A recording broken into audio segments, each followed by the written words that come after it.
Really funny. Yeah.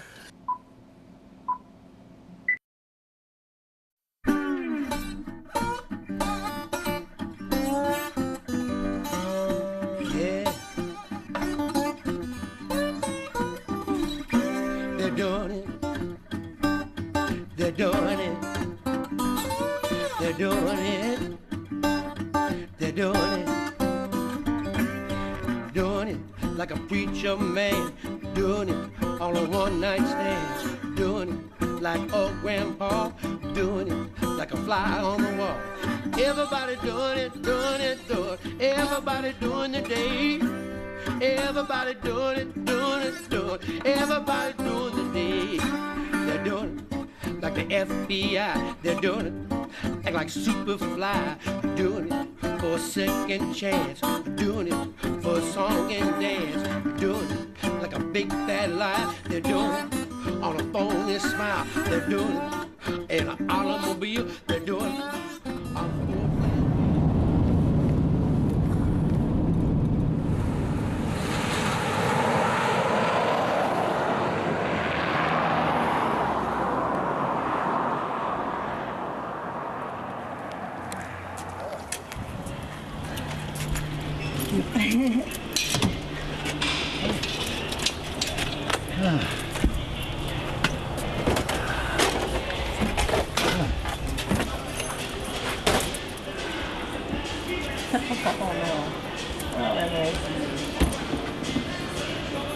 My name is Bruce Latimer. I'm the host of the longest running live primetime musical variety television show in the United States. Now think about that, in the United States. We've had over 5,000 guests on the show. And we really dig doing what we're doing here, just putting it all together. And you know, without the big money issue, a lot more fun, a lot more easygoing, and a lot more talent just exudes when you're doing this type of thing. It's a beautiful situation. But once again, I'm going to do a little bit of thing on the treadmill. You ever get on the treadmill? Yeah, I just had a nice checkup, turned out pretty well. But I'm down here to keep the cardio thing together. I do the treadmill, do an hour on that. Well, no, not an hour, 30 minutes. A little bit of running on there. I do a kind of a bicycle issue, and then I don't even know what you call it, back and forth deal. You'll see me when I get on there. But you know, trying to get the body together. That's what you got to do, you know, when you've had these issues. And that's kind of what keeps me alive and happy. We're trying to reach 1,000 television shows, right? After this show, we'll have 19 more to do. This has been a labor of love. The idea of just doing this is more than just a notion. More than just a notion. And it's a beautiful thing because, you know, stuff doesn't get in your way. Not a lot of crap happening, and it's a gorgeous thing for humanity to get together and make things happen. So anyway, let me get my little self on.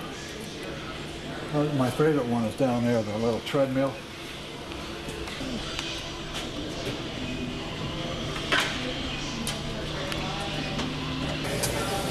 When I was a kid, I never, ever wanted to join a gym, fitness club. Hell no, I'm a man, I'm tall, I'm strong, I'm young. But when things happen you're later in life, you do it because, for me, it's very healthy. So I think I'm going to do this, and then I want to get on another machine. So we'll do this, maybe do a little song a little later, and then we'll kind of drizzle out to Danny Geyer's home. Sit and talk with Danny, 60 years old, been in the music business. Nobody's ever heard of him. And yet he's been on all the big national television shows in his day, you know. So anyway, we'll see you a little while. I'm going to do this for a bit.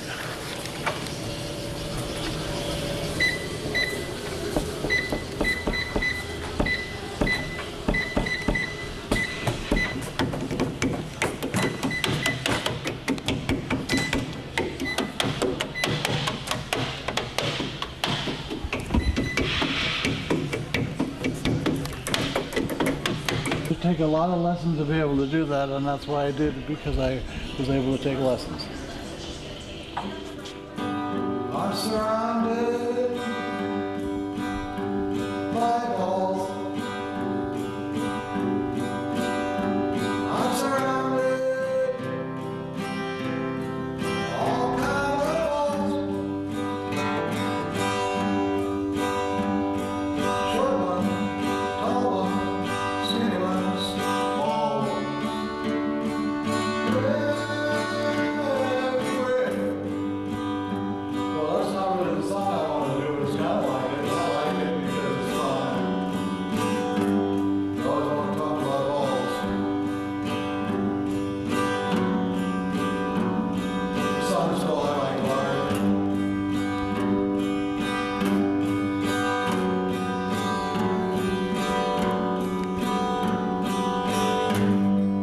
I like Larry.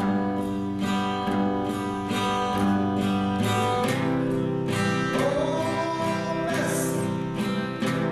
Oh, miss of Larry.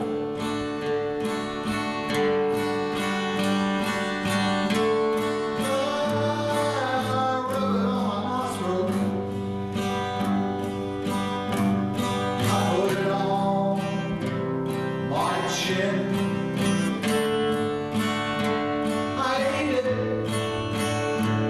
Eat it with my hot dog, chili dog, Stan in my throat. Oh, to sleep. 'Cause I like Lord.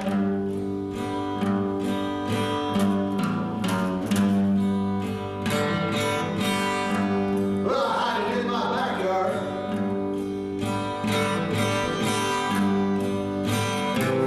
I put it in my tow truck. I keep it in my outhouse. I put it in my desk. Rub it on my pillow. On my steering wheel.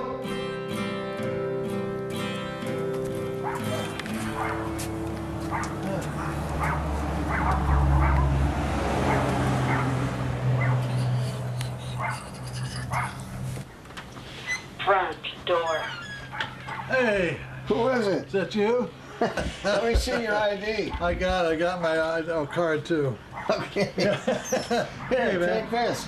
Oh, nice. I put it on my eyeglasses, dude. How you doing, Bruce? Good, man. Thanks for having us over today. Good to see you. It's gonna be kick butt. Oh, I'll come in. Come on in. I'll get all my stuff ready. Oh, this place is beautiful. Oh. It's a mansion. It's a mansion, all right. Get into wearing a hat or two. Oh, I love hats. I mean, Oh man, does that feel good? Good old bottled water right next to a clear lake. Ah, this is gorgeous. Oh, I had a good time at the spa or the gym, City Fitness. Nice place. People do a lot of good things there. You can get people to come on in. And we come over here. We're at my friend's house, and we just kind of getting together and get a feeling of what's happening and getting the cameras all set up and that, because I'm going to take you on a journey. Somebody like him should be noticed all over the world. And he's a man. He's been performing at least 60 years in his life, and yet nobody knows him. And to me, that strikes a chord. But on the other hand, you watching, and you're going to learn a little bit about what this cat has gone through, the television shows he's been on over the years. His name is Danny Geyer, or maybe it was Dennis Geyer. both. But Dennis sounds like my mother's mad at me. So. Your mother's mad at you and she says Dennis? Denny, I prefer Denny. Yeah, Denny. Yeah. Just how you said about your mom and dad, were either of them musical? No. My mom never had a career in music, but she had. She liked playing. She had a singing? musical soul. She was born and raised in the South. Well, so was my dad. Gotcha. But my mom had this feeling, and I remember when I was a child, you know, before television, we'd have the radio on, and she'd say, listen to that beat, or listen to that horn, you know, listen to that guitar. And I remember I used to sit on the kitchen floor with a spoon and a fork, and as a little kid, I'd sit on the kitchen floor and play drums on the linoleum floor. Nice, you know? man. I relate to that. I did a similar thing. Yeah. Yeah. So Mom was a helper in her way. Oh, sort of. well, she, like I say, she had this Southern soul. You know, I grew up listening to, like, she loved Southern gospel music. Yes. Southern gospel quartets. I did too. Dixie Hummingbirds. Yeah. Soul Stirrers, Pilgrim Travelers. Yeah. And she liked that. Oh, yeah. And I grew up listening to it, and I still, as I got older, I bought all these, well, first phonograph records, and then when CDs came out, I bought everything on CD, and I've got many, many gospel CDs, which I still listen to because they inspire the heck out of me. Okay. And also, a lot of it was where rockabilly and rock and roll and rhythm and blues came from. Yeah. Here you're, man. You came out of, was it Wisconsin? Did I say? Yeah, I was then born and you're- raised in Milwaukee, Wisconsin. Milwaukee. But I left Milwaukee when I was 17. I started college at the University of Wisconsin at 17, and Where was the big choice? Where you said, I'm going to play music and that's all. So tell me. well, I knew it when I was in college. I was studying business administration, which I only took because I had no idea what I wanted to do. I figured I wanted to play music. Back in those days, they didn't have all the classes they have today and all the specializing. It was like you either became a teacher, you did pre-law, or wanted to be a doctor or something. I mean, it was all general things. And the school that I went to was geared towards producing teachers, because in the early 60s and mid 60s, I started in 61, the country was just crying for teachers. And I knew I didn't want to do it. I just went through school to... Just sort of do it, huh? Yeah. Yeah, it's fill time or something. Well, my parents wanted... They always said, you got to have something to fall back Of course. on. Yeah. Well, I've never fell back on it. In fact, I don't even know where my diploma is. Wow. Do you actually got one? Yeah. Ah, Yeah, I should probably put it on a wall someplace. you'd think so. There In the could be some bathroom. wall in Wisconsin or in Milwaukee. A wall in There- Wisconsin? You know, and it's hanging on the wall, you know. People walk by it every day. I'll hang it on the ladies' room. Next to where it says, "For a good time, call Denny." Very funny. I mean, you can imagine what someone like Sam Cooke would be doing today if he was still alive, or Elvis Presley. What would they be doing musically, Because Senior citizens places. yeah, they'd be playing senior facilities Yes. with me. Oh, hell yeah. Yeah. Hi, Sam. How you doing? Yeah. What I want to do, you send me? Yeah. Yo. I can't remember the words. Yeah. They were funny. So my mother was she wasn't an out front listener, but she loved listening to this kind of music, and nobody would know, turn it on. So I grew up with listening to a lot of soul stirrers and all these people. Really helped me, and it really opened my heart or my soul, whatever it was. But where did it finally come out to you that you're going to be a musician? What has happened to you? When I was in college, I had a year or so left, and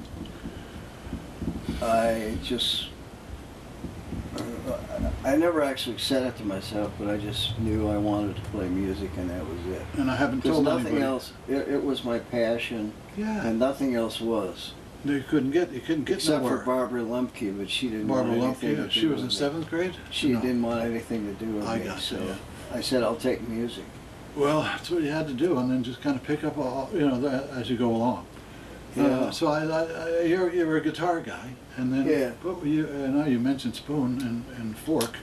But were there other instruments that you had played early on? No, I tried to play harmonica, but when we had a band in Wisconsin in 1965 or 6, and I had been playing, like Paul Butterfield came out, and I thought, well, yeah. I can, I'm gonna put this you know, away I, for I now. can do this, you know. And so I bought harps for like $250 at that time. Now they're like Yeah. a simple marine band harp, I think is $25 Of course, or yeah. something.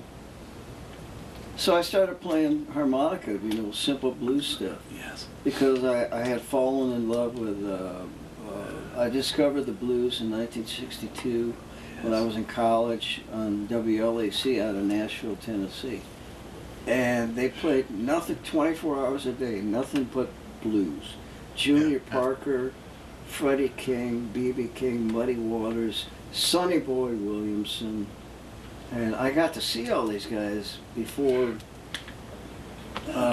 they became known by white folks, white audiences, So the blues was the beginning. Is that how it goes? Yeah. Yeah. Yeah. You came over here to California, and then you've done so many things, and some of the gigs that I want to talk about. The Queen Ida. Yeah, when I joined Ida in early '84, and her career was just starting to Just take off. Ladies and gentlemen, Queen Ida and the Bon Ton Zydeco Band!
In the years, sometime before you had your pain with your back, you were doing things at senior homes and Right, stuff. yeah. So, I imagine you're going from Queen Ida and all this to senior homes, but I'm thinking it still must be really a wonderful gig. People Well, love you. You know what I mean? I'll tell you. They're kind of hurt. They're in pain. It's You pretty know what it beautiful. was, Bruce, was I left Queen Ida in '91, and I went with Zazie Pitt's Memorial Yes, Orchestra. I totally which- remember them. Yes. But and then I joined Lisa Kindred's blues band, and I was She with had Lisa. come on our show with Lisa. Yeah. They leave you nothing to eat. They leave you cold, that's a fact. Honey, how come people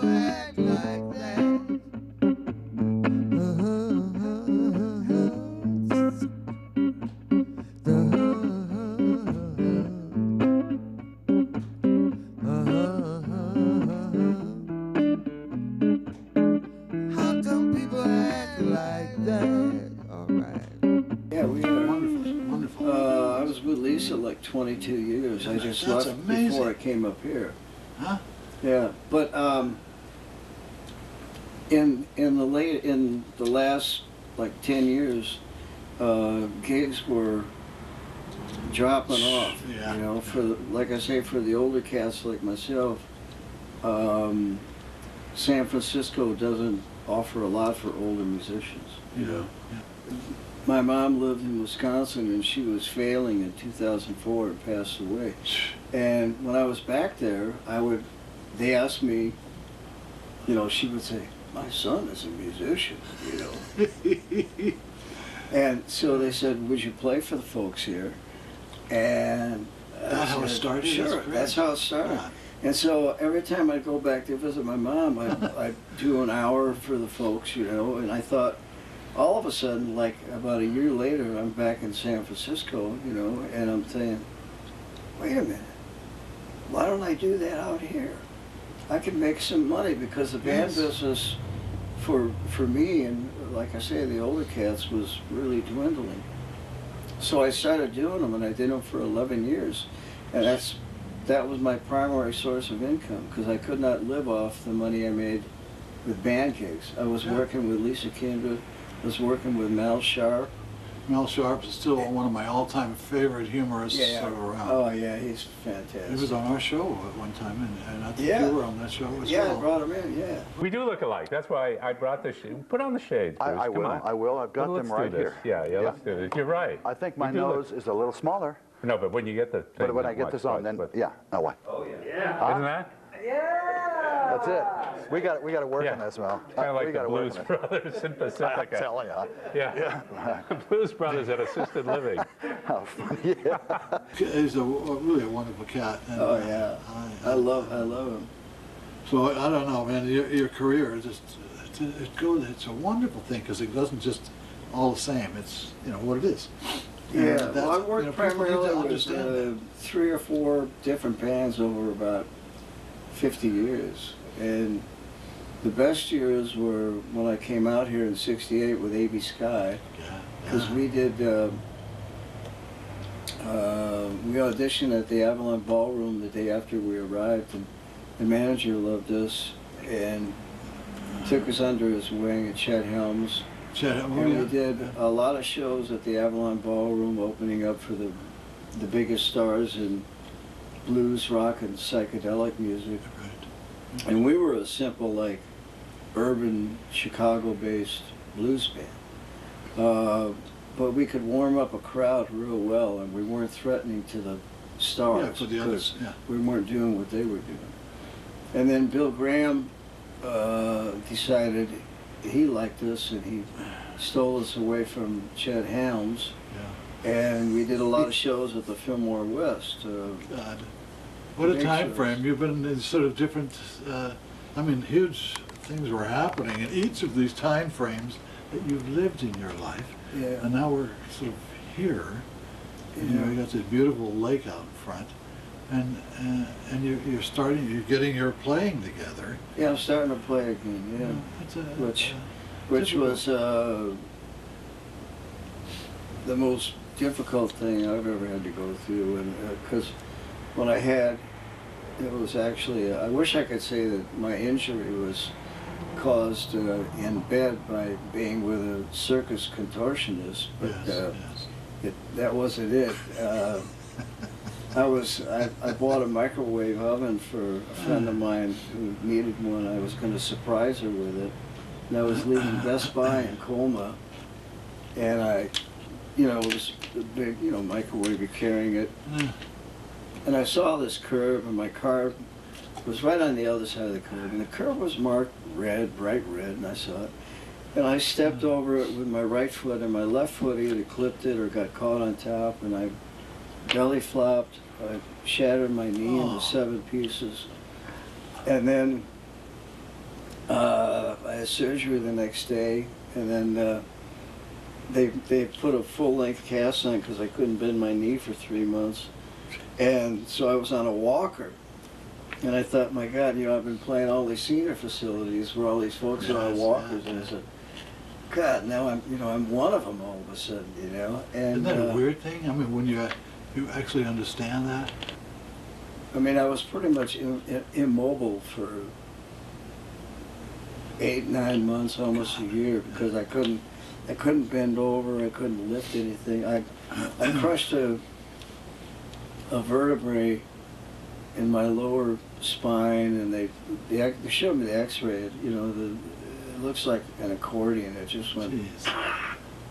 There's nothing there. Yeah. There's nothing they can do about that. Can't fuse it No, again. no, it just heals and that's it. Oh, Lord. So I'm almost an inch shorter than I was 2 years ago. God.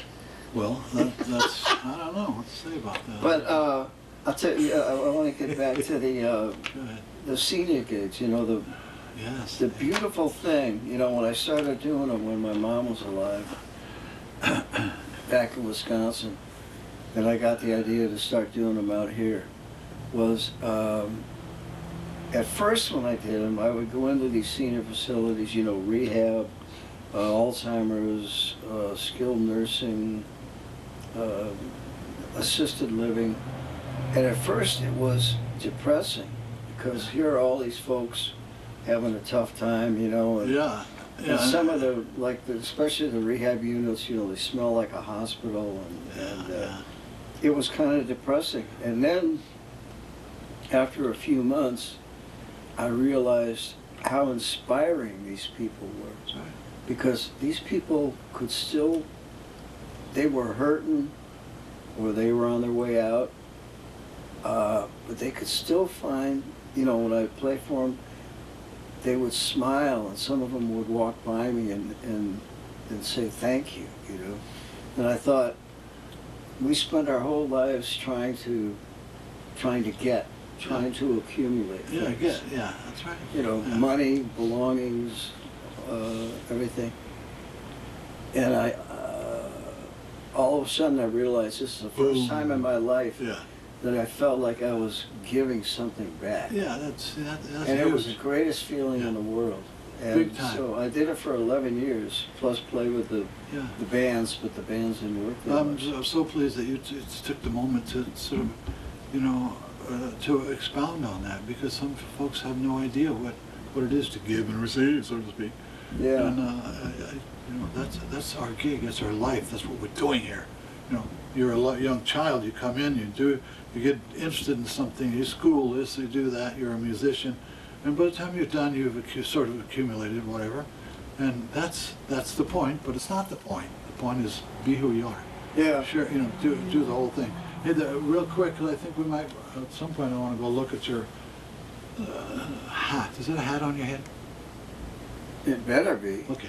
I wanted to see what the new audience proudly presents from the Graceland Tour. Lady Smith Black Bombazzo, very special guest Queen Ida and her Bontemps Zydeco band. That was at Carnegie Hall. Yeah. 1986. In 1986, December the 12th. Paul Simon, because they were the guys that sang on his Graceland album, the incredible classic I album. totally remember and believe it. And he showed up that night, and he sang with them. Wow. He came in and sang with them for a few tunes. So Did you ever think in your mind, but see, you were on a real fast rise, that you would ever play a place like that? no. Carnegie Hall? What? In fact,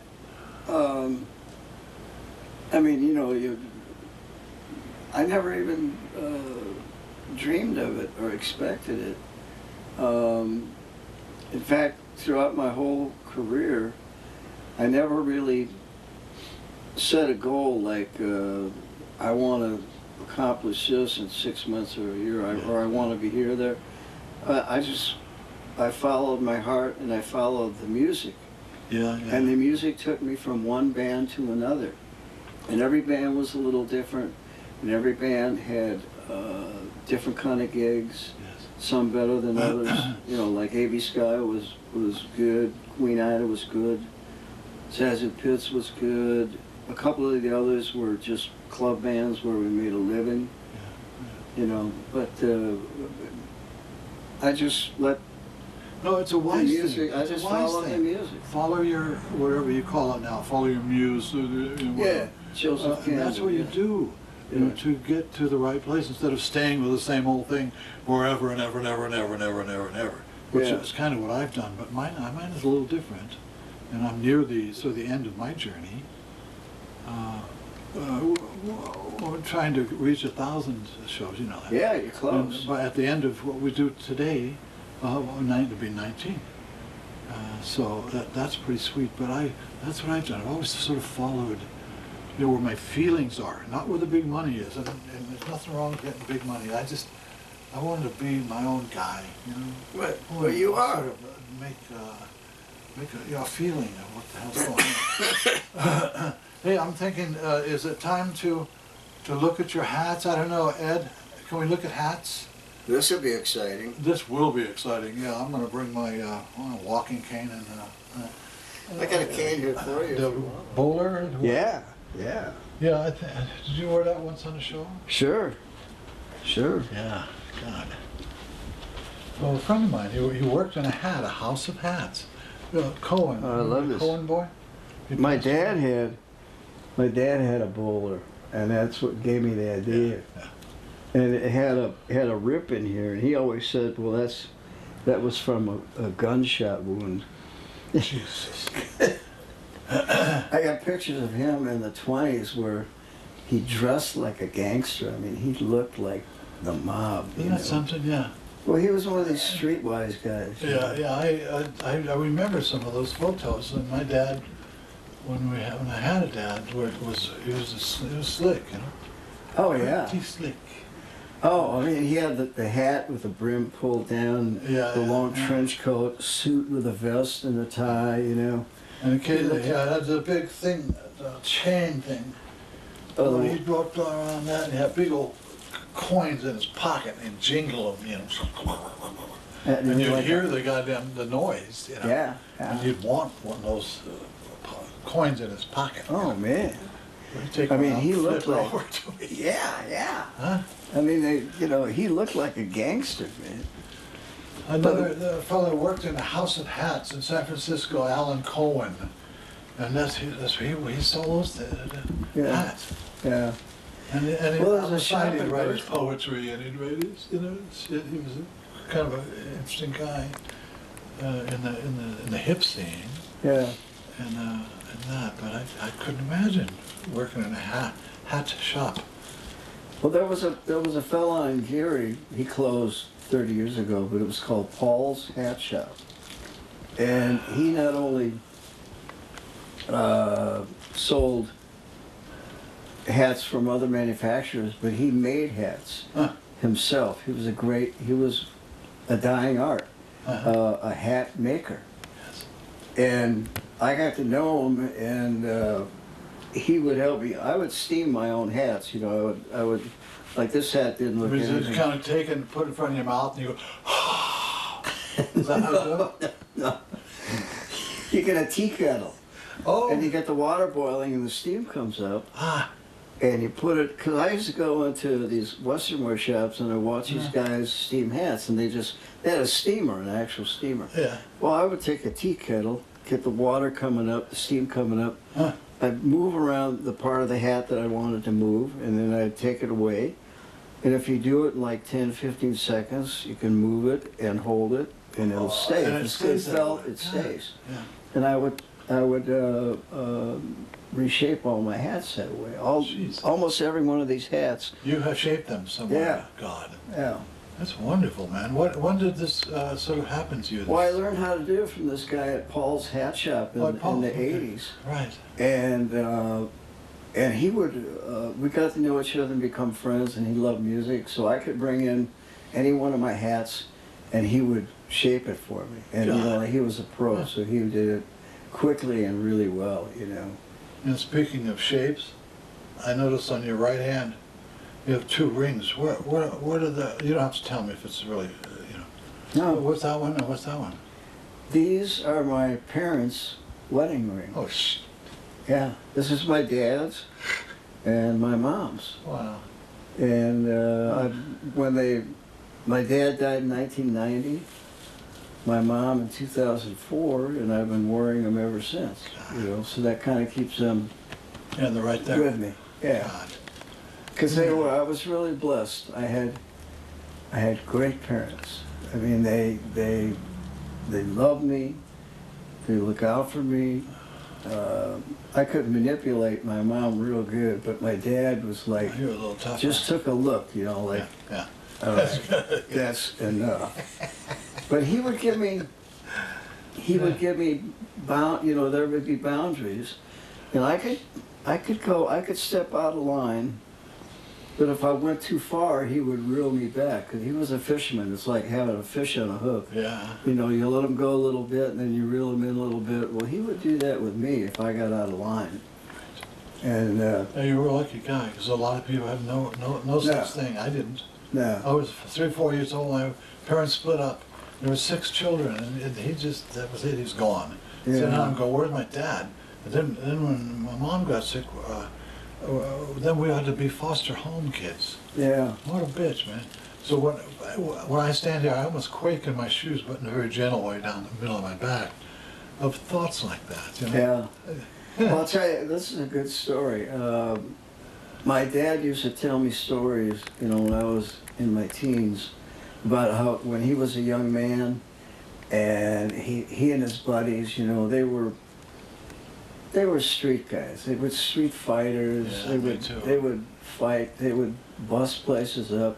Yeah. They went into a restaurant one time. They found some glass and a bowl of chili. The guy wouldn't give them another bowl of chili, so they destroyed the restaurant. Yeah, He and his yeah. buddies, you know, and they were.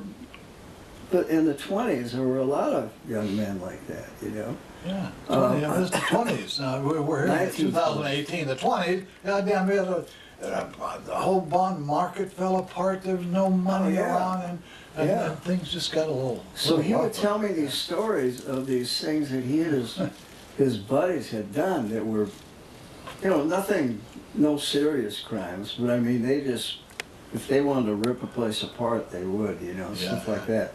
Get in fights.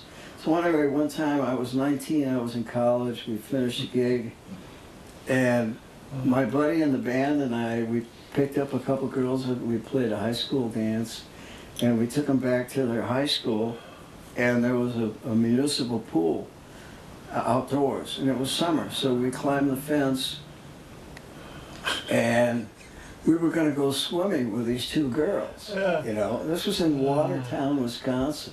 I don't know, maybe 10,000 people. And all of a sudden, you know, it was like midnight, and at the top of the hill, all of a sudden, these bright lights hit us, and sirens are going off, and it's the police, and they arrest Phil and myself for being with these 2 women. Now, they For told being us, with a woman, yeah. yeah, we thought they were 18, and you know, they were 16 and 17. Yeah, So yeah. they take us into separate rooms. This was like 1962. They take us at the police department. They take Phil into one room and me into another, like it's a murder Yeah, investigation. like this terrible. This is big. And they interrogate us, and they finally let us go, because nothing ever happened. We never got it to the point where we took our clothes off and went in the pool. The Yeah, cops yeah. stopped us. Yeah. And so it even made the local paper. I mean, it was like, Whitewater students arrested in municipal pool with underage girls. Underage girl is a big. It was a news article, you know. I mean, nothing happened. So That's ridiculous. I went back and I, you know, I had never disappointed my parents really, you know, and I felt terrible about it. And even though Whitewater was like 50 miles from Milwaukee, I thought, what if they found out about it? Well, I thought, I'm going to tell them so that if they find out about it. So I tell the story, and my mom's kind of like, oh, my son, Denny? Denny did this? You did that? But my dad, well, I'm telling the whole story. I said, well, Dad, I mean, you've told me all these stories about you and your buddies who busted up restaurants, were in fights all the time, and doing all this stuff. And my dad looks at me and he just says, but I never got caught. What a great last line, man. And that was the end of the conversation. Yeah. I never got caught. How fun, man. And he just got a little smirk on his face. You know? Yeah, yeah. Hey, you know what? Let's try to, because I think our time maybe, I don't know where we're coming to a short, I don't know, I was going to say an end, but you know, your time doesn't come to an end until it's at the end. But maybe we can play a little music or Sure. something, huh? Sure. Yeah, man, that's cool. Thanks for showing the hats. Those are beautiful. That's thrilling, I'll tell you. One day I want to get into wearing a hat or two. Oh, I love hats. I mean, I've worn them all my life. Yeah. I'm just a fool in love with you. I fell for you, and I knew the vision of your loveliness. I hope and I pray that someday I'll be the vision of your happiness, earth angel, earth angel. Please be mine, my darling dear. I love you all the time. I'm just a fool in love with you. Boy, you got me down there, buddy. Thank you so much. That was so much fun.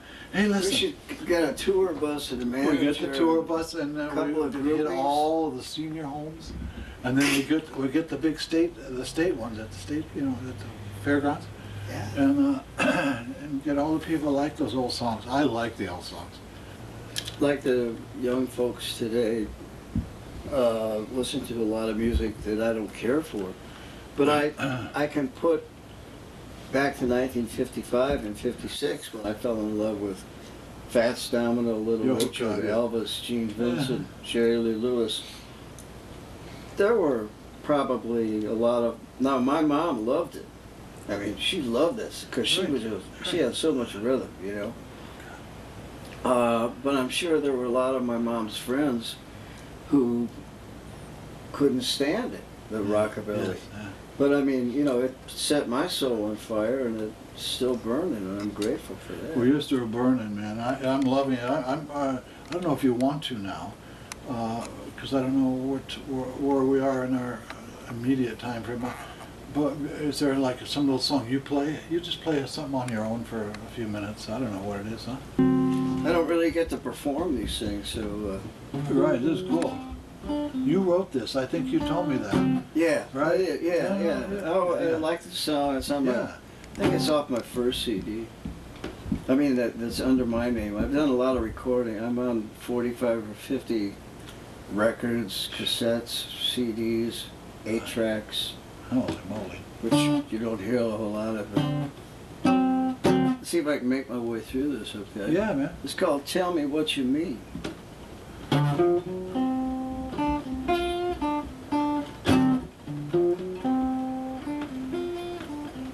Tell me what you mean, baby, whoa, that you don't love me.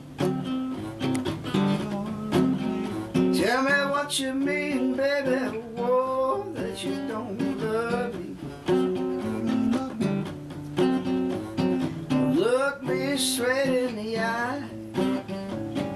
Tell me the truth, now don't you tell me no lie. Tell me what you mean, baby, whoa, that you don't love me.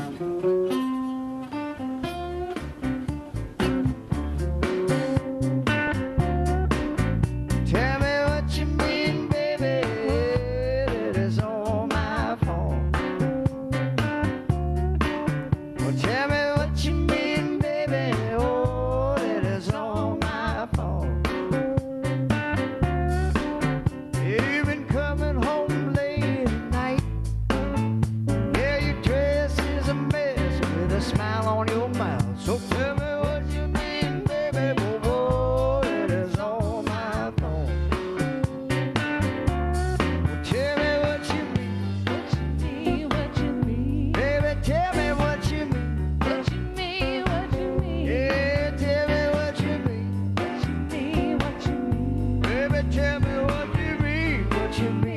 what you mean.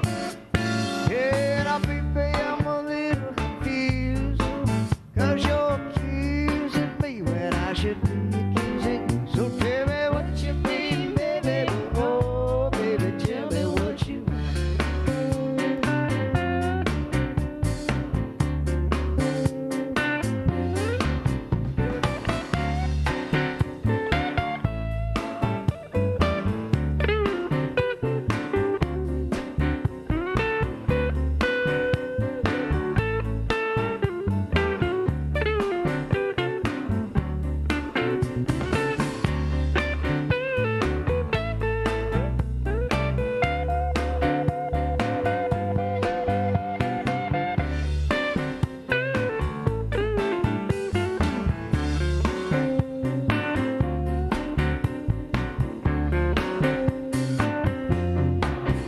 Tell me what you mean, baby, yeah, that you don't love me. Tell me what you mean, baby, oh, that you don't love me. Oh, now look at me straight in the eye. Yeah, now tell me the truth. Now don't you tell me no lies. Well, tell me what you mean, baby, oh, that you don't love me. Oh, tell me what you mean. What you mean, what you mean. Baby, tell me what you mean. What you mean, what you mean. Oh, now tell me what you mean. What you mean, what you mean. Well, baby, tell me what you mean. What you mean, what you mean. Now look me straight in the eye. Tell me the truth. Now don't you tell me no lies. Tell me what you mean, baby. Oh, that it's all my fault.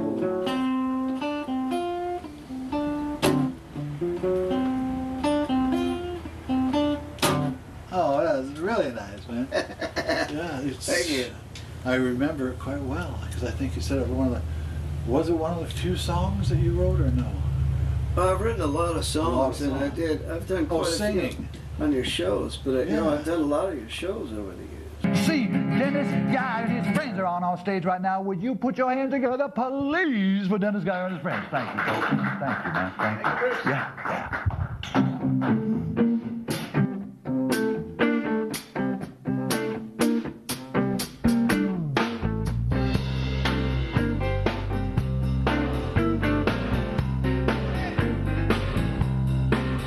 Tell me whiskey, slowly gonna drag me down. Yeah, smoking cigarettes, gonna stump my throat and turn my teeth brown. Habits like that, got a habit hanging around. Oh, baby, but I ain't gonna worry, I'm too old to die young. Ringing. There's something better on the line. Soon my sweet love I'll be bringing. I'll take your time, you take mine. Well, I'm now.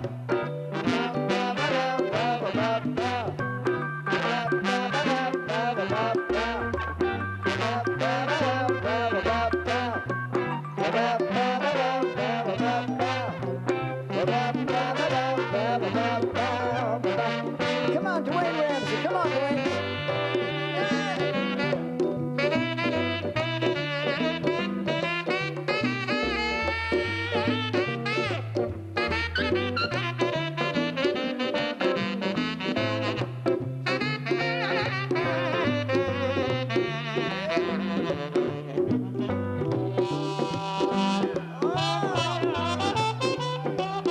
Hurt me.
How many do you think now?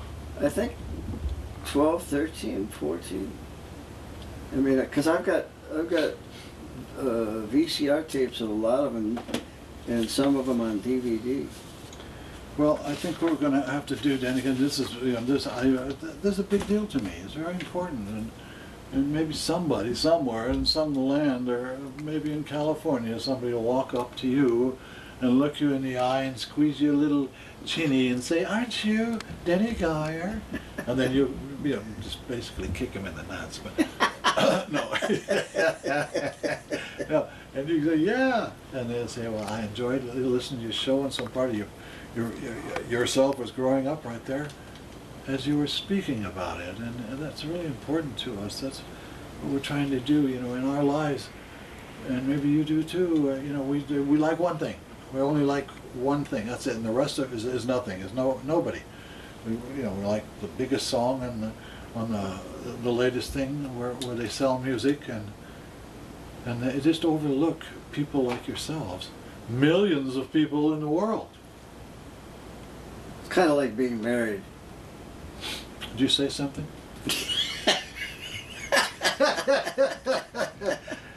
But I got to tell you, one of the times I did your show, I had a woman come up to me at a senior facility, and she had seen the show. Oh yes.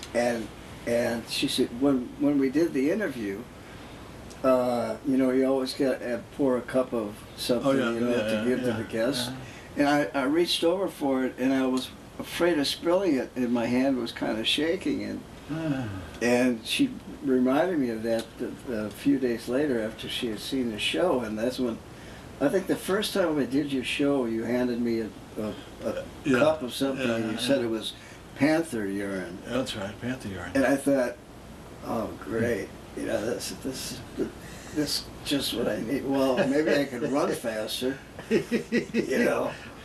I mean, it was like, she said, yeah, your hand was shaking. I said, well, I was kind of worried about spilling it, Well, it was a fun thing, and it was a good time, and you came and you shared with us, and you've really done it today. To me, it's a special little ball of yarn or something that we've created just by talking about and playing a little music and having fun with it. I just love you for coming to this place, man. Oh, thank you. For me coming into your place. It's like I was telling Steve and Ed, for a couple of months now, you've been coming over about once a week, and we do exactly this. We sit down, we talk, we tell stories, we have serious discussions, and then something comes up and it's funny, and and Bruce will give me that look, like like when he does to the camera, it's just like he'll look at me like and not say a word, Yeah. It's like, okay. But I mean, we've been doing this and just having fun doing it, and that's why it's a joy. There's there's not that many great things that happen in our lives, especially as sort of musicians, and these are one of the great things. You're not reading it off a book or this or that. It's just sort of unfolds. Our stories are interesting, and people can relate to them. That's a big time thing to me. Thanks for Ed coming up here all the way from San Francisco. And thanks for Steve for coming all the way from Half Moon Bay, getting in the car and getting up here at like 9 o'clock in the morning. And thanks for the people at the gym this morning, and that was quite good. And so I think we'll let it go, and we'll say good things to you, and whenever you get put down or whatever else, pick yourself up and get moving again, okay? All right, we'll see you next time we're on, all right? All right. Thanks again, man. This is wonderful, wonderful. I thoroughly enjoyed it.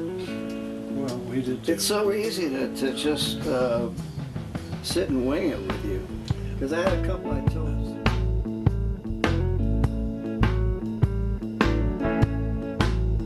You said I love you, girl. Come live with me. Oh, why didn't I say that? You said I need you, girl. And that's all it took. Oh, why didn't I?